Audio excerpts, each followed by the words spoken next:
Hello friends, అందరికీ నమస్కారం. ఈ తెలుగు లైఫ్ స్టోరీ వింటున్న ప్రతి ఒక్కరికి థ్యాంక్ యూ సో మచ్. అలాగే విశ్వానికి కృతజ్ఞతలు. ఈ రోజు నుండి మీ ఇంట్లో పిల్లలతో సహా గట్టిగా అరుస్తూ, దీర్ఘాలు తీస్తూ మాట్లాడకండి. మెల్లిగా అర్థవంతంగా మాట్లాడటం అలవాటు చేసుకోండి. ఎప్పుడో గాని పనికిరాని వస్తువులు ఉంటాయి. వాటిని కూడా వీలైనంత వరకు పడేయండి.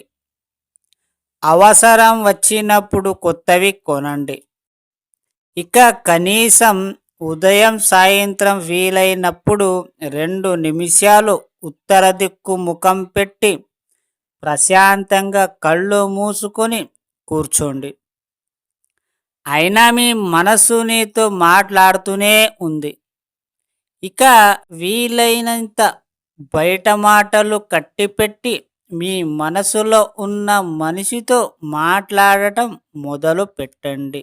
ఎవరు మాట్లాడినా సరే అలాగే అంటూ వినడం నేర్చుకోండి. వినడంలో ఎక్కువ నేర్చుకుంటాము. మనకు పనికిరాని విషయాలు ఉంటే నొప్పించక తప్పించుకోండి. గ్లాసులు చెప్పినట్టు నెగటివ్స్ను మాటలకు కట్ అని చెప్పండి.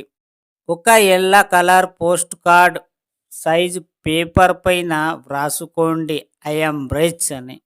మార్నింగ్ లేవగానే మీరు ఫస్ట్ ఒక 10 నిమిషాలు మీరు కళ్ళు మూసుకొని బాగా అబ్జర్వేషన్ చేయండి. మీ విశ్వానికి కోరుకోండి. మీకు ఏమేమి కావాలో అదే మీకు ఇన్నర్ మైండ్ మాట్లాడుతూనే ఉంటుంది.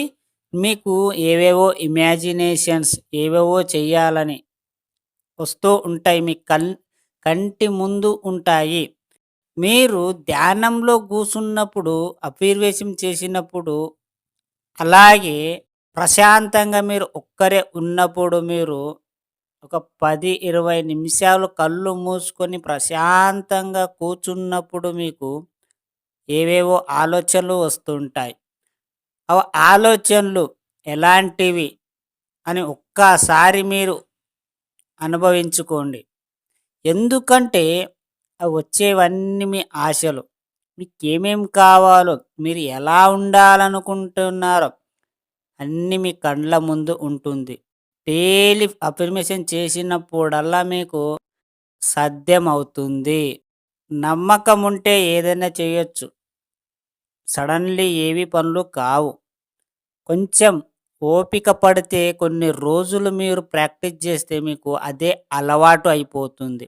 అర్థమయ్యిందా?